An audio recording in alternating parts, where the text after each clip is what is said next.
Well, my name's Niara, and middle name is Terela, and I put that in because I'm going to be dropping the Isley legally at some point. Okay. So Niara Terela is what I'll be going by, and that'll be how my book is published. My story kind of starts with the Air Force. I was in the United States Air Force from 1979 to 1983, went in April, got out April, both those years. Had 4 years of enlistment and didn't really realize the things that happened to me until 10 years later. I had a friend who was into UFOs and stuff like that, so we were having great times talking about UFOs and spirituality and all kinds of things that I've been into all my life. And well, can I? I'm sorry. Can I interrupt right here to say to get a little more of a description in terms of what you did on your job in the Air Force? Okay. Yeah. I was a surface-to-air missile, anti-aircraft radar, artillery radar. That was my career field. Okay. Okay. And it's called auto-track radar. And so you have the big radar that sweeps the sky, like an air traffic control radar, and that radar would have radios and a sight, and then there would be all these little satellite radars out on the radar range, and the big sweep the sky radar would call out to these little auto-track sites and say we have incoming aircraft at such and such degrees elevation, azimuth, and range, and then we would take and point our little radar in that part of the sky and try to pick that aircraft up. And what we were doing out on the Tonopah Electronic Warfare Range was training pilots to fly against radar to increase their survivability during wartime. So that way they could practice using their electronic countermeasures, like dropping chaff or diving down in the ground clutter, which is a crafty way to say you're hiding behind a hill. Flying close to the ground, and that was my job. And so you would interact with the pilots, communicating with them, telling them whether they were on or off. We didn't have any interaction with the pilots other than a system called IF-SIF. IF was IFF, identification friend foe, and then SIF was special identification feature. And so we would have transponders that would send out a signal to that aircraft, and then the transponder would answer back, and we'd know if for the exercise, if it was considered a friendly aircraft or a hostile aircraft. Because it's like a big sky war game is basically what it is. Incredible. Now, you were at Tonopah. Was that here in Arizona? Or? No, it was in Tonopah, Nevada. And there's a town of Tonopah, and then there was Tonopah Electronic Warfare Range, and then while I was stationed at Nellis, they actually changed the designation to Electronic Combat Range. And there were 2 radar ranges. One was Tonopah, one was Talisha Peak. Okay, and how many years were you there? I was there for about a year. I only worked on the range for, I would say, under a year. And where were you previously? Previously, I went through Lackland Air Force Base for boot camp. And then I was at Keesler Air Force Base for technical training school in Biloxi, Mississippi. And then my first duty station was Nellis Air Force Base and the radar range unit that was there. Okay, and then where did you go after that? After I was done at Nellis, I was stationed at Gila Bend Air Force Auxiliary Field down here in Arizona, near Gila Bend, Arizona. And I was there for about a year, and then after that I was stationed at Mountain Home Air Force Base in Idaho for the last year of my tour of service. I see. And so your total time in the Air Force was? 4 years. 4 years. But a lot of it was taken up with technical training. Training school took quite a bit of time to be trained in electronics field. Okay, and let me see, how old were you approximately when you did this? 24, 25 years old. So you were quite a bit younger than you are now. This is in your past. Yes, it was 1980 that the situation we're going to be talking about happened. Okay, but when you did when you were in the Air Force, was also 1980? Yes, I was in from 1979 to 1983. Okay, so so the situation you're talking about happened at the same time that you were actually doing this job? Yes. And you were in your early 20s? Mm-hmm. Very interesting. Okay, so after you left the Air Force, just because people will be curious, right. What was your line of work after that? Well, I went to work for government contractors. This is kind of an interesting part of the story as well. I went to work for EG&G, special projects in their technical resources branch of their company. And I am going to observe my security clearance about that work. I'll just say where I worked. I didn't work on anything remarkable, I'll say that.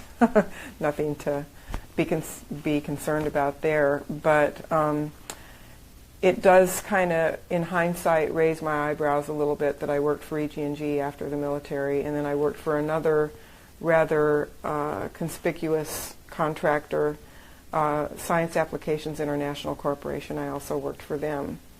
SAIC? SAIC. Okay. Mm-hmm. Yeah. Very interesting. Let me ask you this: when you were doing any of this work on the ranges, so to speak, did you ever see a UFO? Yeah, that's kind of what I was getting to in the beginning, was because I didn't really remember too much. I just kind of was living my life, and it was kind of a crazy young life. You know, when you're young, you do crazy stuff, get married and have, I don't know, anyway. So about 10 years after I got out of the military, it was like 1993, 94, I was out of the military, I was divorced, I was single again, and I was talking to this friend about the UFOs. And he noticed that when I mentioned my military time, that I kind of skated away from the topic really quickly. And he thought, well, this is really weird. She talks openly about so much stuff. Why does she not tell me anything about her military time? And so he sat me down one afternoon and he says, I want you to tell me about your military time from beginning to end. I said, oh, no problem. Yeah, I would Lackland Air Force Base for boot camp 6 weeks, Keesler Air Force Base for technical training school, and then I was stationed at Nellis Air Force Base and I worked at Tonopah. And it was like, I don't remember anything about working at Tonopah. I can tell you I worked there. I can't remember coworkers. I can't remember the work site. I can't remember anything. No details whatsoever. All I could do was say I worked at Tonopah, and I knew that I worked there for 3.5, possibly 4 months. And with this realization came a wave of nausea, and I just felt really scared. I was like, shit. I don't remember anything, and this is weird because I have a really good working memory.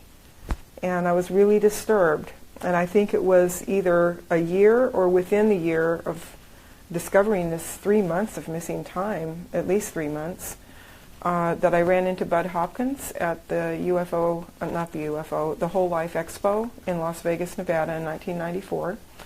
And I went to his lecture and listened, and at the end of it I raised my hand and I said, I have this strange dream from childhood, and I have this 3 months of missing time from the military and a few other anomalous, strange experiences. And he said, talk to me afterwards. So I did talk with him afterwards and explain some of these strange anomalies. And he said, would you like me to do a hypnosis session with you this evening? And I said, yes, I would. I really want some answers. And so we did a hypnosis section. I'm sorry, I'm going to stop you one more time, and I'm sorry for that. Can you tell me, when were you doing this? When were you realizing, like, I understand that the original experience happened in over 1980s, early 80s. 1980, yeah. But when were you realizing this? You had this discussion with your friend, and then you saw Bud I realized it in 1994. 94, and so it was 94 that you also got regress? Yes. Okay. Okay, go ahead. And so when I got regressed, Bud said, I want you to go to a time that seems significant to you in January of 1980 when you were in the Air Force. And immediately I found myself standing on the deck of the radar van, because radar vans are like the back of a semi, like the trailer, and then it's filled with electronic equipment. And then there's a deck so that you can kind of climb up to it and down with stairs. I was standing on the deck of the radar van. It was night. I was terrified, and there were saucers in the sky. There were like a lot of them. I would say at least 9, maybe more, but my attention was riveted on the one that was closest because I could hear sound coming from it, and I could see it quite well. I mean, there wasn't a lot of detail on it. I was seeing the bottom of it more than the top. It was like a translucent metal skin on the bottom. It had a circular feature in the center. There was a sound coming from it like speakers at a rock concert when no music is coming through and they're just kind of sitting there humming and maybe there's a little crackle. Mm-hmm. That's a very good description. Yeah, and I was looking at this thing, and any wonder at seeing such a craft was completely blotted out by just how terrified I was feeling. Were you with other people? I was with two other people that had been running the radar with me that night, and we were given fatigues aware with no rank insignia, no name tags. We were forbidden to speak to each other beyond what was necessary to run the test. Was that customary? No. No, not at all. They were really, they had us very tightly under control, and there were guns involved. I found out in a later hypnosis session, some years later, when I went back and looked at this again, that I was hauled out of my motel room in the middle of the night at gunpoint. So it's no wonder I was terrified out there. And I only had a secret security clearance, and my question was, you know, because I was familiar with security classifications and the hierarchy of them, and I'm thinking, why on earth am I seeing something that has to be incredibly highly classified, and I only have a secret security clearance? And that in itself terrified me. Okay, and now when you said there are saucers in the sky, can you describe how many and the size of them, and were they all identical in the way they were shaped and so on? They all looked very similar. I wouldn't say they were identical, but they all looked very similar, and again, I was terrified, and I was really just looking at the one closest. Were they all the same size? That was hard to determine because they were varying distances Were they moving away. or were they hovering? They were hovering. All of them? They were hovering, and some of them were kind of, you know, tipping a little. But they were hovering, and there was a little motion. I mean, they're tipping, and then maybe a little bit of this, but they were mostly all hovering. Okay, and they were in miles. I don't know. Yeah. Would you say sort of a valley or? Yeah, they were kind of in the valley. I would say that they were covering an area maybe 10, 12 miles square around the radar. And just site. hovering. Yes. And size-wise, each saucer would be approximately. Is there any way for you to? I'm not really good with those kind of dimensions. Yeah, but I I'm would not either. guess 30 to 50 feet in diameter. That was just a guess. Okay, so that's not massive, right? No. Okay. No. Okay, so go on with your story. So I'm looking at these things. I'm scared. I'm not talking to the two people on either side of me. There are some people talking inside the radar van discussing, I think, the results of the test, but I couldn't hear really what they were saying. I could just hear voices. A period of time went by. They came out of the radar van, and we were put, me and the other two people, were put on a bus, like an old school bus, painted Air Force blue, and the windows were painted over. And they took us by the bus to what I think was Area 51. People like to make that leap that it was Area 51, but I don't know because the windows were painted over. I guess Area 51 because How many miles were you from Area 51, to your knowledge, being in Tonopah? If it was Area 51, it would have been quite a few miles. Okay? 100? 50 to 75 maybe. Okay. Depending on, you know, the location of the radar site. Did the appropriate amount of time pass, or did you seem to get there faster than was appropriate? Well, when you're scared, time goes pretty slow. So I'm not sure. Okay. I'm not really sure. I did hear something recently.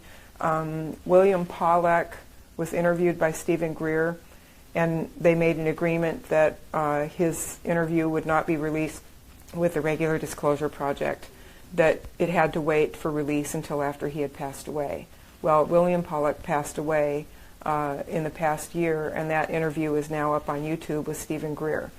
William Pollack brought out the fact that there was an underground facility at Tonopah, on the Tonopah Range.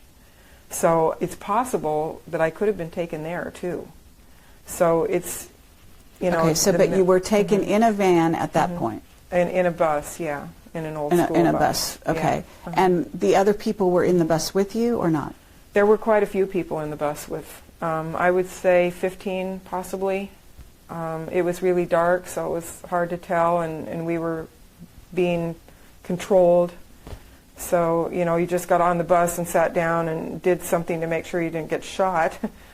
And do you remember, did you know the people in the bus?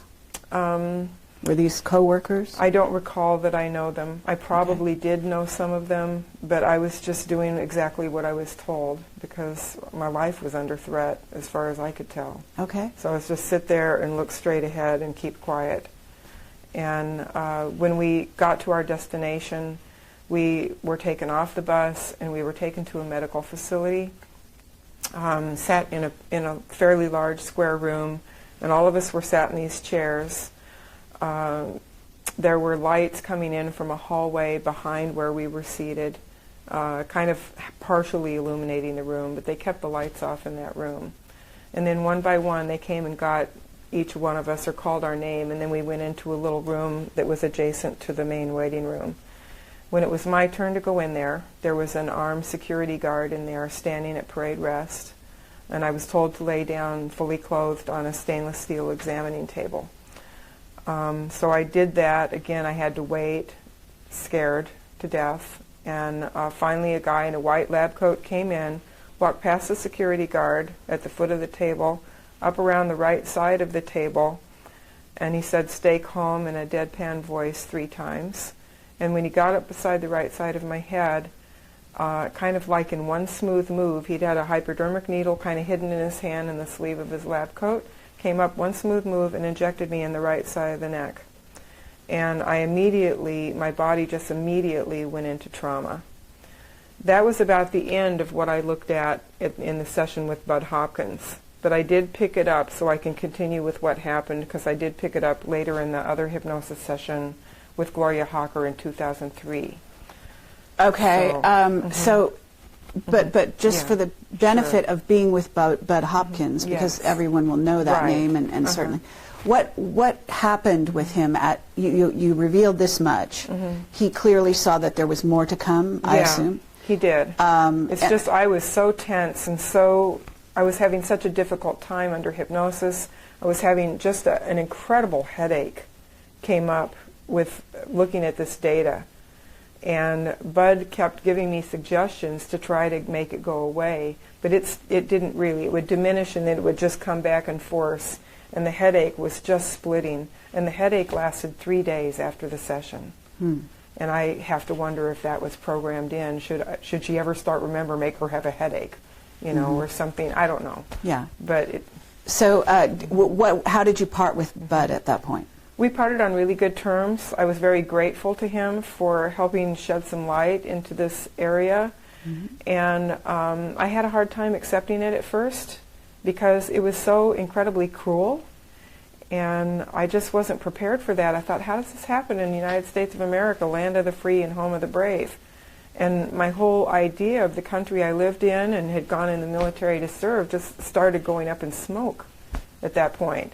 So I started going to all the lectures I could attend, all the contactee groups and abductee groups, and anybody that had anything going on. In Las Vegas, there fortunately was quite a bit of that. And I went everywhere I could, and I met a woman named Nisha Johnston, who is really a good friend of Melinda Leslie, and I finally reconnected with her. And she connected me with all kinds of people, James Barclay, and some other people that had similar experiences. She told me about MILABs because I had never heard of MILABs up until having the hypnosis. I'd never heard of such things. And so I was really disturbed. And so I kept going around checking out all this information, and to my horror, I found more corroborating data than not.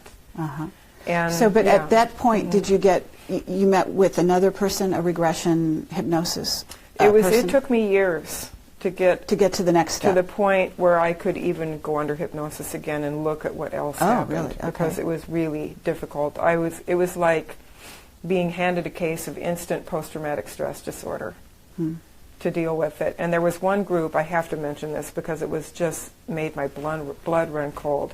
One group I went to in Las Vegas where we sat in a circle And everybody was sharing about their experiences. And then it came to my experience, and I didn't want to give any details of my experience because I was hoping to hear other details that might confirm my own. And so I said, well, what happened to me is I was taken out in the middle of the desert to test radar on UFOs, and then I think they took me to Area 51 and did a mind wipe procedure on me. And a guy across the room looked at me and he said, did they stick you in the side of the neck with a needle too? And that was exactly what had happened. And I was so terrified, I just wanted the group to end and get in my car and drive away. Now I wish I'd talked to the man, but back then it was like more than I could handle. It was just, my blood ran cold. There was that grave, someone walking on your grave feeling, sinking in quicksand feeling. Wow. Yeah. Okay. So now several years, how many years passed before you went into regression hypnosis again and got more of the story? Yeah, 9 years. 9 years? 9 years. Oh, my. Because it was like chasing around, trying to chase shadows, you know. I met a lot of experiencers who are all trying to put their pieces together and make a coherent picture. And I certainly sympathize with that.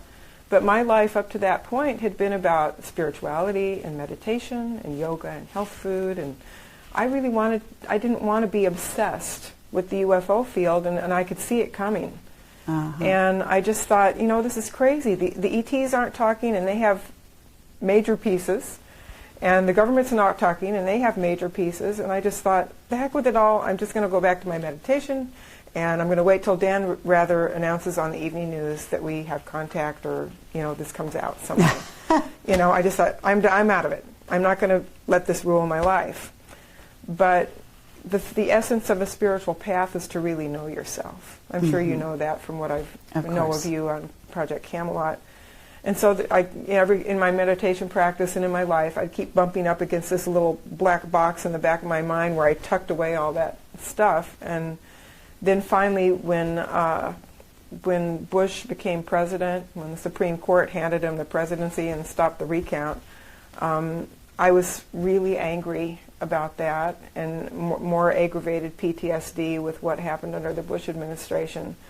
I was sitting and meditating the morning after we knew he was going to be president, and I was doing this, and then my spirit guides, which I definitely have them, this voice just echoed in my head, and they said, Bush is exactly the right man in the right place at the right time. Because he's president, a lot of people are going to wake up.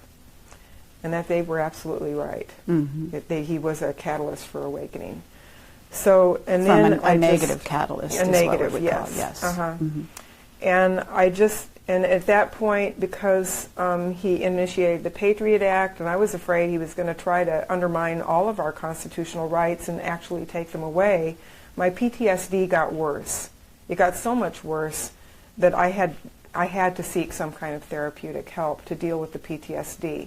So I opened back up to looking at the experiences, but instead of chasing around trying to find answers, I went through a therapeutic process to try to heal the post-traumatic stress and deal with the emotional fallout of the experiences. Okay. Once I began to calm that down a little bit, then I was ready to look more and find out more of what happened.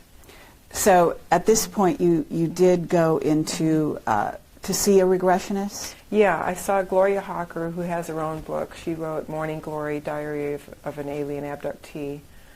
She was also associated with Bud Hopkins.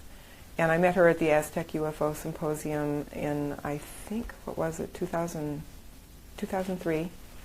And I liked her, and she seemed trustworthy, and so I wanted to have more work done with her. Okay.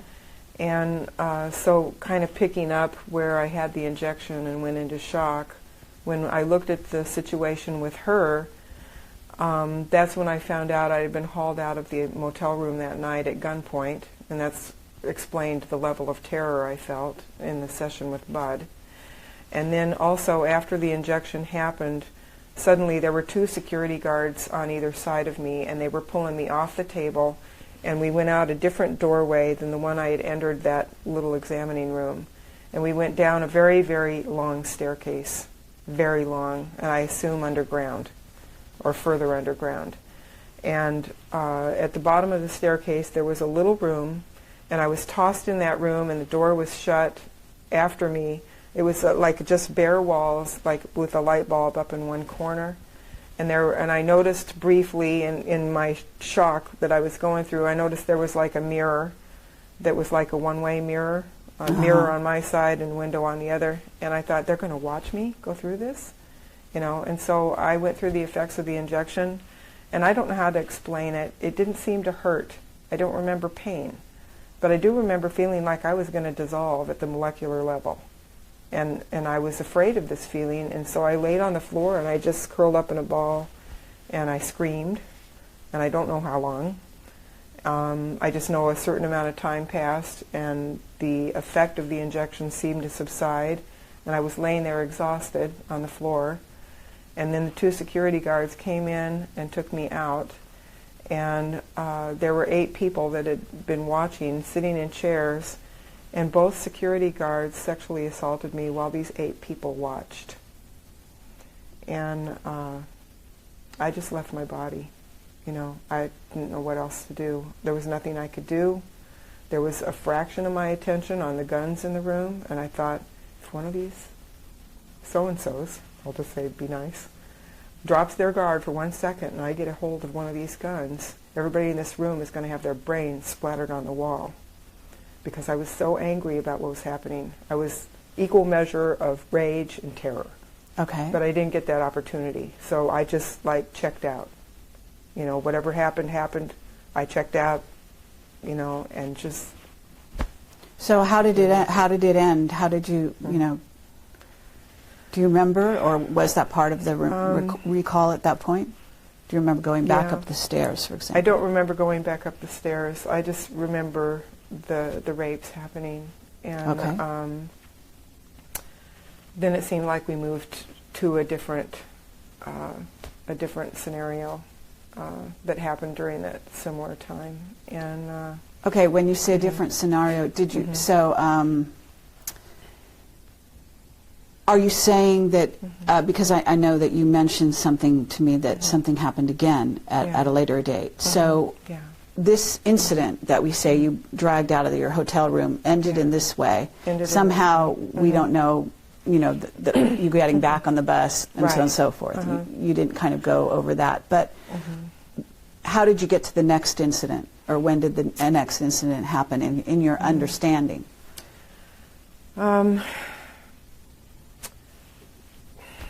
It's hard to explain because when you're under hypnosis, you re-experience. Sure. And so I was like in this recliner being hypnotically regressed. So did she bring you out at all to calm you down, or were? She didn't really bring me out. She just said, let's move on to something else. And I have the transcript in my book. Sure. And I apologize because this is really hard to even recall, even listening to reading my transcripts and even listening. You know, there's just something in my mind, a woman under sexual assault, you just don't even want to think about it. I understand. Because it's traumatic. And you were quite young. You were like 24 or something? 25. I was 25 when that happened. Okay, but can we move to the next incident? So what happened at that point? Did you go back to work, to your knowledge? Yeah, I did go back to work. With no memory, assuming no memory, because it didn't surface. Okay, now I remember what happened was they took me out of that situation and they took me back to my motel room, but before they took me back to my motel room, they actually injected me with something to knock me out. Okay. So it wasn't the injection that they locked me in the room to watch, but it was another drug that they used to just knock me out so that when I woke up, I would be in my motel room. Okay. And may have been something also to mess with my memory. So there was another injection, and then I just woke up in my motel room, probably tired, wondering why I was tired, and then getting up to go to work again. And there were other things. Probably the most remarkable thing was the memory of being on the moon for a week. So can you explain how that might have happened? Yeah. Okay, when I worked at the Tonopah Electronic Warfare Range, I was stationed at Nellis, and then we would be put on a bus and taken up to Tonopah. This is like a regular Greyhound sort of bus. And it's a 4-hour drive up there, and then we would be put up in hotels. The Air Force had contracts with the hotels to put up the Air Force personnel. So we would stay there 1 week, and then we'd be down in Vegas for a week, and then every other week we would be working up at Tonopah, and then there would be another crew on the other rotation. And so that moon week, I was up at Tonopah, and they took me out of the motel room in the middle of the night and put me on one of the saucers with a couple other guys, and took us there to the moon. And the people at the test site, at the Tonopah range, were told that I got sick and was put on a bus and sent back down to Vegas. And the people at Las Vegas all thought that I was doing my work up at the site, so nobody missed me for the whole week. Okay. So you went, how did do you recall, the flight in the saucer, let's say? I recall some of it. It was very hard to really get a sense of time. For some reason, 20 or 30 minutes stays in there. But it was a very strange space to be in, to try to assess how much time was passing. And can you describe the inside of the saucer at all? Yeah, it was circular. There was a fairly large beam in the center, and around the center there were some chairs that I assumed were for important people. I was with 2 people, men, and we were told to lay down kind of like cargo on the floor. And so we laid down on the floor, and we were given a suit to wear that was silvery. And when you put it on, you couldn't put it on, you had to strip naked and put it on. It would vacuum itself like onto your body. So it would you put it on and it would just kind of vacuum pack itself onto you. And there were silver boots and gloves and everything that went with it. And so we put the stuff on, and the craft was landed. It had landing gear, and there was a ladder that we had to climb to go in the underneath part. And then some people came in and sat in the chairs, and I think the pilot, or at least somebody was there, there was like a reptilian on there. And I think the reptilian may have been piloting the craft. Can you describe him physically? Yeah. He was really tall, really muscular. He had kind of the yellow eyes with slit pupils. And he was standing behind the beam out of sight, but he moved out from behind the beam and we could see him, and it kind of took my breath away. It was such a frightening thing to look at. And I only saw him for like half a minute, and then he moved back behind the beam. Okay, was he humanoid? Did he have a tail? He was humanoid. There was a tail. Really? I think there was a tail, yeah. Okay. It was just a Were there any grays? I mean, you haven't really described any grays in any of this experience. Yeah. Actually, when the rapes were happening, there was a gray, was one of the beings, or one of the people watching was a gray. Okay, was he in one of the 8 chairs? Or he was in one of the chairs, yes. Okay. Yeah.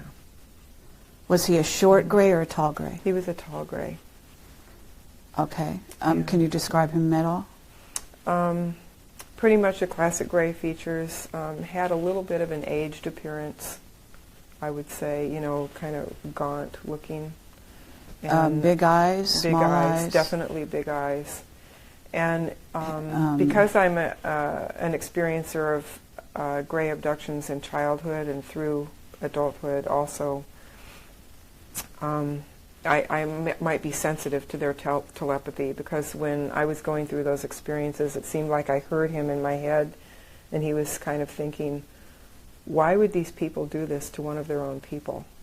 He was like kind of puzzled, because obviously I was in distress, and he thought, this is a human being, and these are human beings doing this to her. And I think that he was puzzled by that. Okay.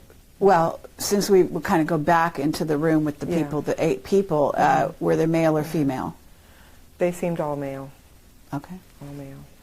Now, to fast forward to this going to the moon, so you go in the craft, you go to what you...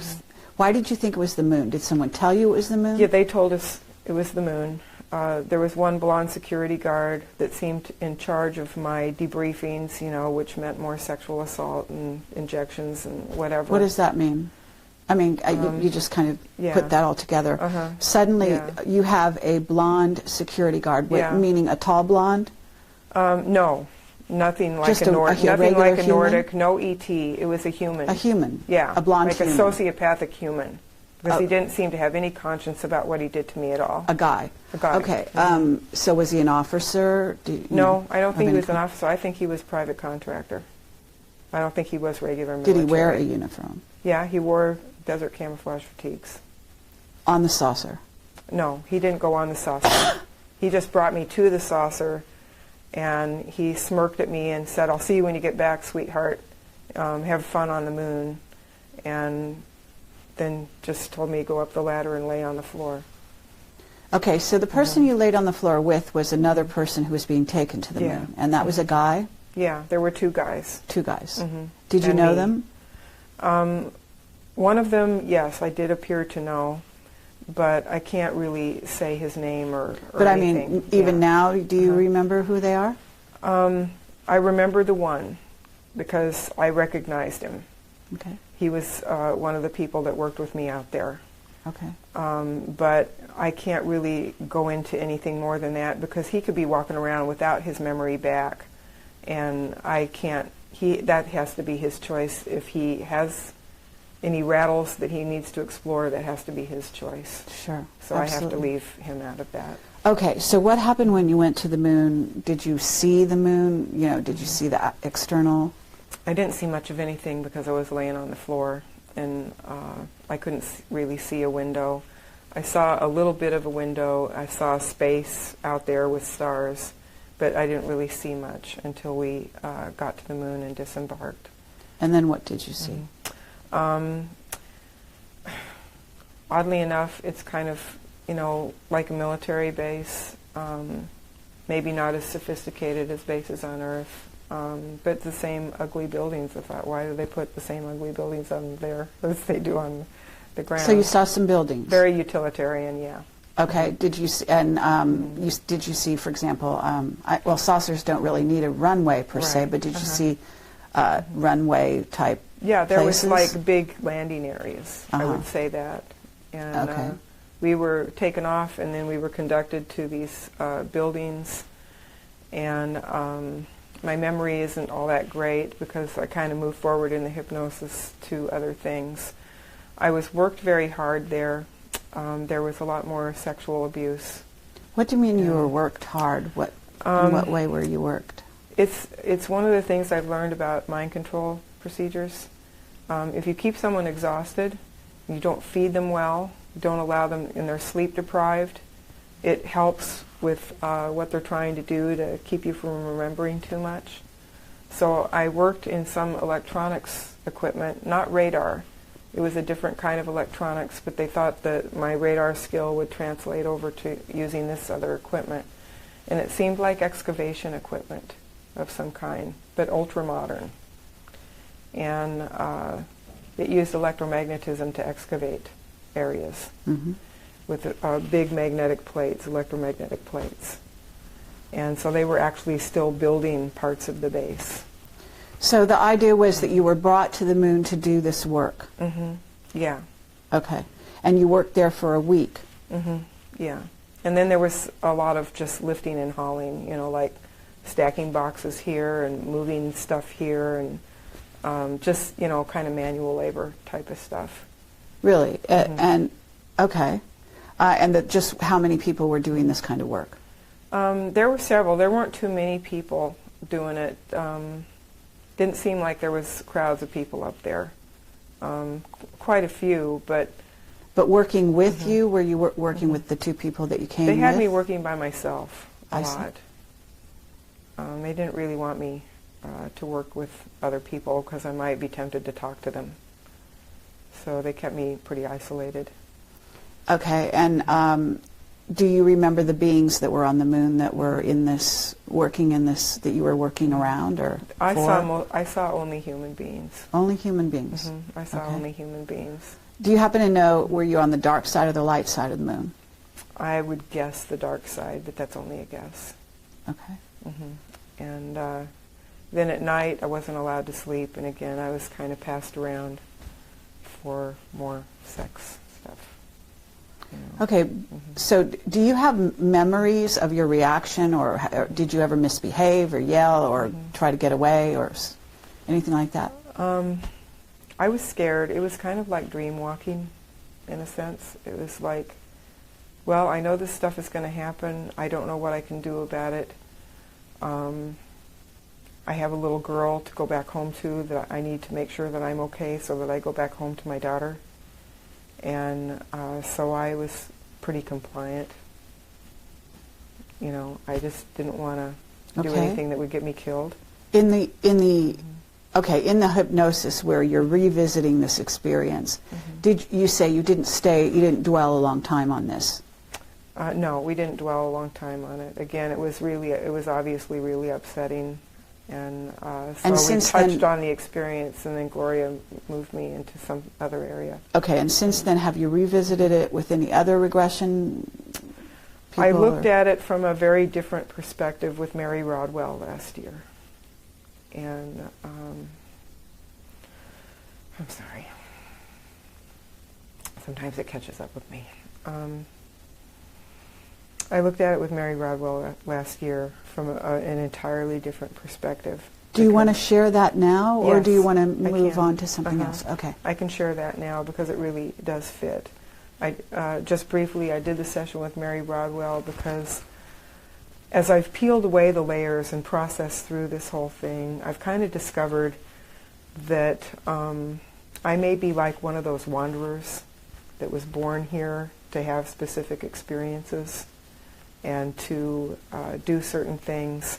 And it's not something I leaped at immediately, but as I've peeled the layers away, it's become kind of evident that something like that may be going on. So when I looked with Mary Rodwell, among other things that happened, the guide that was with me in the Mary Rodwell regression said, we're going to return to the moon of the past because there's something you need to see there.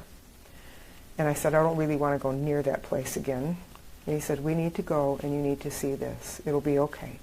So we went there, and I saw an exchange that was happening between one of my superior officers and an extraterrestrial that was on the moon.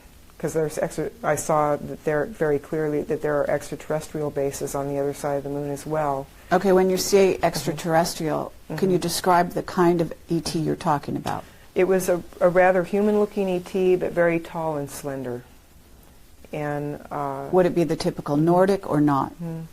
I wouldn't say a typical Nordic, no. More slender than that. Oh, okay. And kind of ethereal looking, you know, but definitely having a physical form. Okay.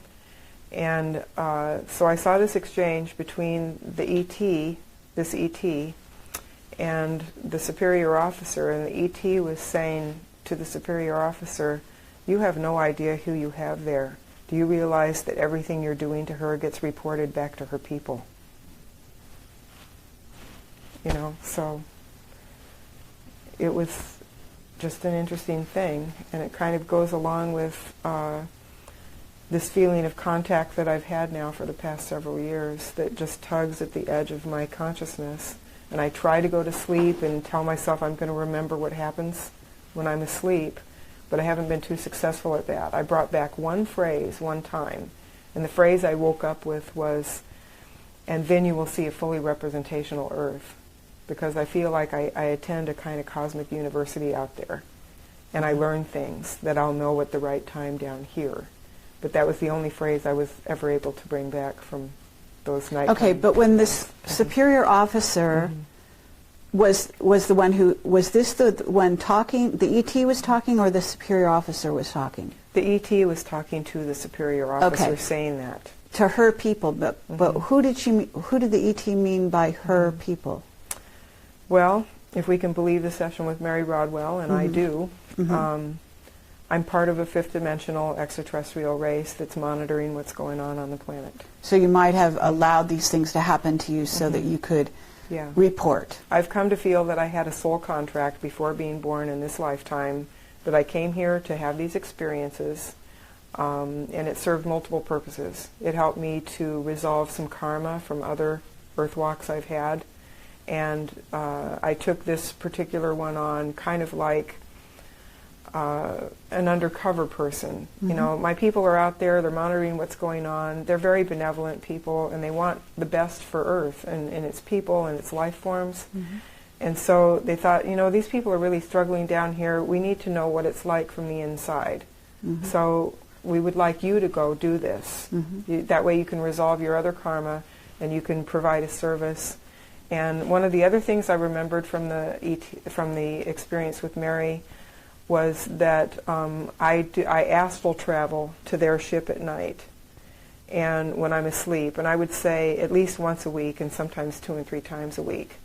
And I go into a chamber there that's like a glass tube, and I'm in there in my astral form, and they turn this chamber on, and sound and light waves go through it, and they pass through my astral body, and then all the information that of my experience goes into their database someplace. Sure. And then they can actually plug into it and re-experience what I experience here. And understand it. Yeah, and then they have a better understanding of what it's like down here for us that are on the planet. Okay. So, yeah, so that was part of that as Very well. interesting. As I've moved through the process of healing from this the past, 6 or 7 years, and now I'm writing my book, it's very clear about this extraterrestrial heritage, before this lifetime. It's really been quite a coherent thread through my life. I didn't realize until I started writing the book just how strong a thread that is. And so the awakening part of my journey, it's been like a shamanic process where I have gone through this dismemberment and kind of been smelted, and then have put myself back together with more space between the pieces to handle a larger paradigm of reality. And now there's all this insight and all this awakening. And if there's one really important thing about my whole journey, it's been moving beyond the fear. Because fear locks down our actual biology, it locks down our consciousness. And as I have moved beyond the fear and stepped out to speak publicly and not let fear control me anymore, it's like my consciousness is lighting up like a Christmas tree. And my psychic abilities are expanding exponentially all the time. And I have learned, because of my meditation practice and my body-centered therapy techniques, how to really tune into the body. It's like a sending, receiving antenna, among other things. And so when the book is done, I really want to pass on this kind of sensitized learning so that other people can turn on their consciousness and move beyond fear, because I think with more humanity, with an awakened consciousness, we can take control of this planet and make it the way we want it. So that's my hope, is to really reach out to people and help them awaken, help them put fear behind them forever, not just plaster over it with positive affirmations, but root it out, see it, and just really be empowered. That's what I want for everybody. Okay. Yeah. That's lovely. Thanks. Niara, could you tell me, just offhand, if you don't mind, if you know, Sure.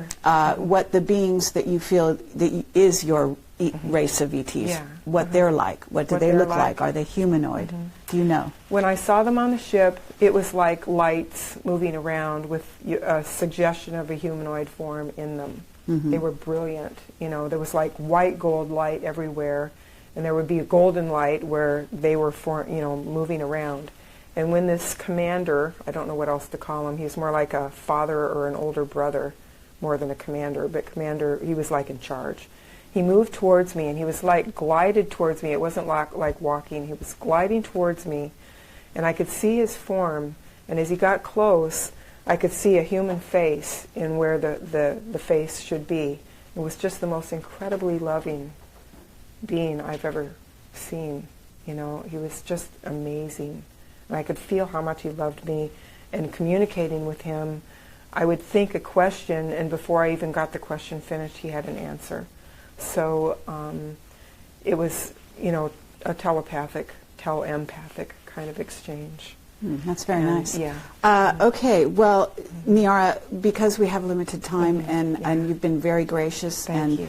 I apologize for having you relive some of these experiences as you told them, because obviously they still come back to you, but it's clear that you are on a completely different plane in regard to all of this, and I think that facilitates you coming forward and bringing something more some understanding in a very, very large sense of that word to the picture for people.